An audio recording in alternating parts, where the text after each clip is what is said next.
Hi everyone, welcome back to Live Darts. We're at the UK Open and we've got a friend of the show, Paul, with us. Paul, good to see you again. First of all, feeling refreshed, nice holiday and good to be back?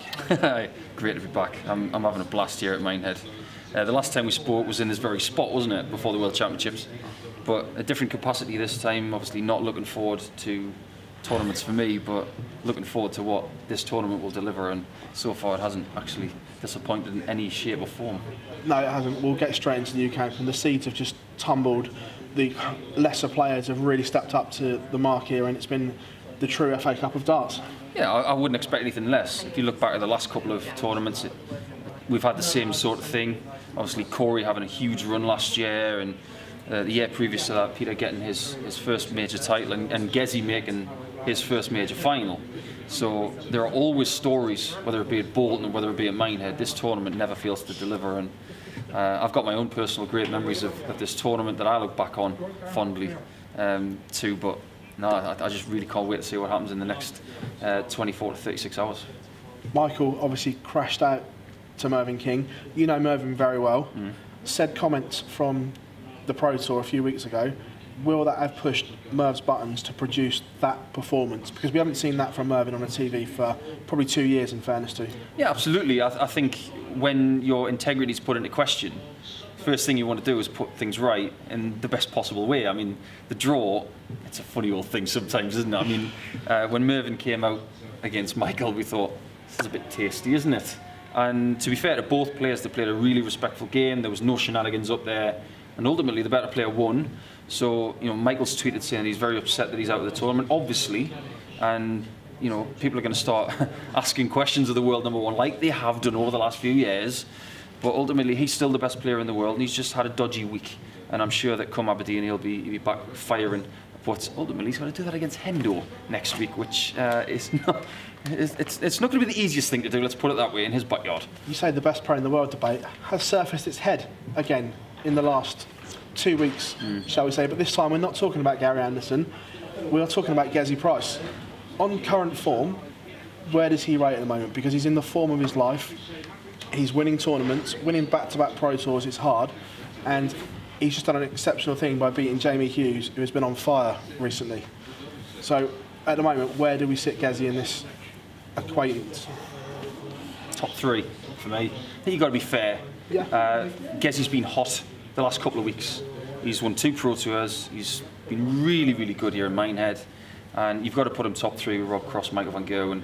And obviously we can't gauge Gary's performance. Obviously he played great against Steve Beaton, but that wasn't good enough. But we will see more of Gary in the next few months, hopefully. But at this point in time, Gezi, Rob Cross, and for me, Michael van Gerwen are the top 3. You guys out there, you can do whatever you want in putting them in order. But I am going to sit on the fence and I'm going to say they're the top 3, and I'm just glad that we've got so much strength and depth. I'm going to touch on it. Now you're not a player, you can probably answer this with a little bit more freedom. The world ranking system, Yep. Is it flawed being a 2-year cycle? Because players can hide on a ranking for a certain amount of time in that, where at the moment, obviously we're talking about Gezi playing well, yet he's only world number, is he 7 I think at the moment? Yeah. When on current form he's obviously higher than that. Would you like to see a change in the way the ranking is done, maybe to a golf, tennis style ranking? Yeah, I think so. I think the disparity between the monetary amounts of majors and the worlds is a little bit off, and Barry Hearn did admit that when he came into our commentary box at TalkSport back in December, and I agree with him. I think the World Championship is so top heavy that it's creating rankings for people that are slightly skewed. Yeah. I mean, Devin Peterson has to be the example, because after the World Championships, his ranking money consisted of 70-odd% of World Championship money and 30% from all of the other events in the world. That just doesn't make sense to me. Yeah. And you could say, yeah, Devon's played well in the Worlds, but not so much in other things. But for me, the ranking system is a little bit topsy-turvy and maybe needs a bit of looking at. And it's not going to happen overnight. I think when you put more money into the match play, more money into the Grand Prix, more money into the Euro Tour and things like that, it will start to correct itself. But as for 2018, I think it was a bit top-heavy when it came to the Worlds, and as a result, we saw some strange results, particularly with yours truly. Yeah. Nobody to blame but myself. Should have won in the first round, didn't, and as a result, lost the card, and it was nobody's fault but mine. We're here, obviously, now. We don't know what's going to win, but who do you expect to make the final if they are kept apart? And obviously the draw, we all know it's a lottery, but on current form, who do you think are the dark horses or front runners for this Ladbrokes UK Open right now? Well, you can't look past Gerwyn Price at the minute. The way he is performing in certain matches, I mean, the draw to get Yozza Hughes was a nightmare considering the stats he was putting in Friday. But look at Michael Smith, for instance. You know, a guy can barely walk, and I always say, you know, the amount of stories that we've got of people not being 100% but still putting in performances. Always beware the wounded man. Look at the Whitlock situation against Dennis Smith years ago. Gary Anderson's barely had a decent back for a decade. And, you know, Michael van Gerwen's had problems with his foot, so he's had to go through that. Sometimes having those little niggles, and with Michael Smith it's not so much a little niggle, it's a big niggle. But having that takes the pressure off. And what a story it would be if he gets through and wins that first ranking major. It would be a massive story, and it's highly unlikely, but what about Steve beaten? Yeah. I would love to see Steve beaten. You know, 23 years after winning a World Championship, nick a UK Open. Oh, what a story that would be, but I think everybody in their heart of hearts would love to see Dave Chisnell win something. 2 points on what you just said there. First of all, about Michael Smith. For those that you don't know, he's just come off stage after a thrilling game, and he's literally off to hospital to get that wound repacked. That's some feat to still be here, and knocking on the door of 100 average as well. Yeah, I don't know how he's doing it. The only way I can even think of what he's going through is I won a Pro Tour back in March of 2011, and it turns out I had 2 broken ribs. I didn't even know. I picked up a flight from the floor and I felt a bit of an ache, and I made the final on Sunday as well. Still felt the ache, and it turns out I had 2 broken ribs. So you can do extraordinary things when you're not 100%, but this is a different level of not being 100% for Michael Smith. I don't know how he's doing it. I don't know how he beat Super Chin 10-9 in a brilliant match, but he can still do this. I know he can, but if he's going to do it by winning on a Saturday night and 3 games on a Sunday, boy, is he going to be hurting on Monday. Yeah, massively. Do you think that if the UK Open wasn't here, he'd have perhaps pulled out the Premier League on Thursday as well, but the fact that the major was so close, he was just like, I'm just going to go and try and give it everything? Oh yeah, absolutely right. I think the fact that he's so highly ranked as well, that he was guaranteed money being in Friday night, he turns up, he plays, at least he goes home with a paycheck. But the professional that Michael Smith is, and the one that we love to watch, come through another couple of games, hasn't he? He's cashing a bigger check, and he still has the opportunity of lifting that title. I would never bet against Michael, because people didn't think he beat Barney on Thursday, and he did that as well. Let's not forget about that. He is fighting for his life in the Premier League, and he's fighting for his spot in the UK Open as well. He's a real scrapper these days. Touched on Barney there as well. It's quite sad as a darts fan to see where Raymond is in his professional game right now, because it's a shadow of the 5 times world champion, the star that we've seen over a decade in the PDC, where unfortunately his season is pretty much over now. Barring a miracle, he's not going to qualify for the top 4 in the Premier League. Yep. He hasn't qualified for any other tournament as we speak and do this interview right now. And this was supposed to be the swan song, the fairy tale goodbye. Yeah. It's turned into a nightmare. It has a bit, hasn't it? I mean, he's not really going to be at Blackpool, in my opinion, the way he's playing. No, agreed. He's got a shot at getting at Minehead in November. He's probably not going to make the Grand Prix. He's going to drop at the top 32. He's placing the World Championships. He'll probably make the Worlds. He'll probably edge his way in there, because the criteria is a lot more forgiving than it used to be. Yeah. But it's not a guarantee. There are a lot of talents out there. I mean, you look at someone like Luke Woodhouse, who years ago would have said, I could beat him. That's not a guarantee anymore. He is more hungry and more talented than ever. We've got loads of Luke Woodhouses around who are very, very confident and believe in their own ability.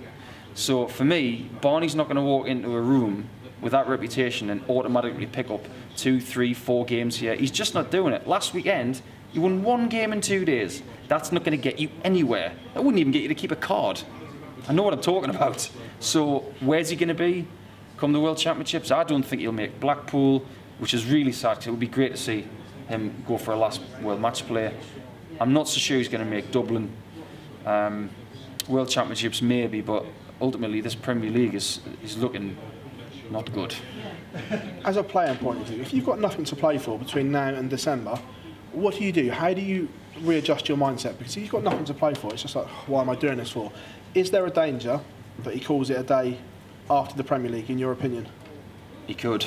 He could announce in Rotterdam that, you know what, I've had a go the last couple of months. It's not working out. I don't want it anymore, and I'm going to walk away now.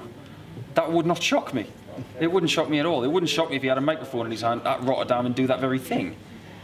Ultimately, I think what he's got to do is set his stall out for the next 7-8 months and say, do you know what? I want to go out there and upset the young'uns. I want to upset the established guys like Gezi, like Andor, like MVG, like Gurney, like Smith, like Cross. I want to go out there and I want to upset you one more time. That's what he's got to think. And he can. If he just gets it right, if he just puts in a few hours and has the right mindset, everything will click. He has the natural ability. And I just haven't seen it in the last few months. I just get the feeling that he's laboured and maybe there's nothing left in the tank. Well, fill up the tank somehow, Raymond, and bring us something, because at the moment we're not seeing it. Last one, I'm going to push you on again. Now you're not contracted to the PDC as a player. The Gerwyn Price fine from the DRA. You are no stranger to the DRA yourself, but first of all, do you think the fine is over the top and it's set a ridiculous precedent, or do you think it was right? And what would you do if you were in his situation? If that was my situation, I'd probably file for bankruptcy. But this fine was out of order. I mean, for what it was supposed to have been for, absolutely ludicrous. And the DRA have done a very good job over the last few years. I've kept out of their way, so I'll give myself a pat on the back for that one.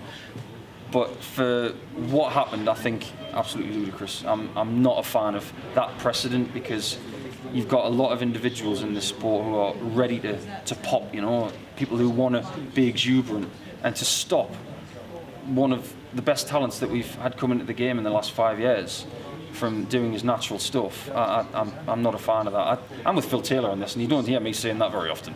I don't really see a lot of what he did was that wrong. I understand that there were lines teetered with. Yeah. I'm not so much on the scheme of things. I don't think lines were crossed. I think lines were teetered with.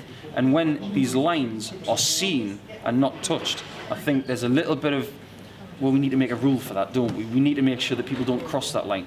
No, this is an entertainment business. Let these guys go out there and be a little bit natural.